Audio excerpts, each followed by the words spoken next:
1975 Toyota Landcruiser. No spark come out from the coil. It need an igniter, but the parts is no longer available. So we're going to substitute with a GM distributor. The yellow wires is a key on. I'll put a fuse in there, a 20 amp fuse. Go into this black wire here. The vacuum advanced valve vacuum hose. It goes into the carburetor right there. There's a vacuum nipple underneath the carburetor. Hook up that vacuum hose.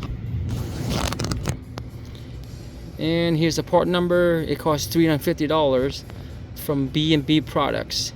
There's a phone number. It's in Nevada, California.